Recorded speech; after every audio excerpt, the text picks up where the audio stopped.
Good morning children. இன்னைக்கு ஒரு NEET JE question, ரொம்ப ஈஸியான கொஷின், 3 செகண்ட்ஸில் முடிச்சிடலாம்.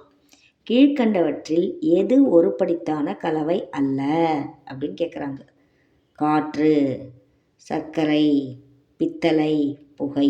அல்ல, இந்த அல்லங்கிறத நல்லா அண்டர்லைன் பண்ணிக்கணும். காற்றில் நிறைய வாயுக்கள் இருக்குது, ஆனால் நமக்கு ஒரே மாதிரி தான் தெரியுது, அதனால் அது ஒருபடித்தான கலவை. சர்க்கரை கரைசலில் சர்க்கரை தனியாக நமக்கு தெரியறதில்ல, நீர் தனியாக தெரியறதில்ல, அதுவும் ஒருபடித்தான கலவை. பித்தளை காப்பரும் துத்தநாகமும் சேர்ந்த ஒரு கலவை, ஆனால் அதில் காப்பர் தனியாக துத்தநாகம் தனியாக நமக்கு தெரியறதில்ல.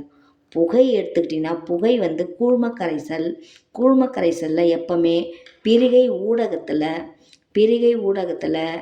பிரிகை நிலைமை அப்படியே விரவிட்டு இருக்கும். அதனால் புகை தான் என்னது, ஒருபடித்தான கலவை அல்ல. புரியுதா? Thank you children. ஈஸியான கொஷினை ஈஸியாக படிங்க, சந்தோஷமாக படிங்க. எப்போவுமே புரிஞ்சுட்டு படித்தாலே உங்களுக்கு கெமிஸ்ட்ரி ஈஸியாகிடும். ஓகேவா? Thank you children.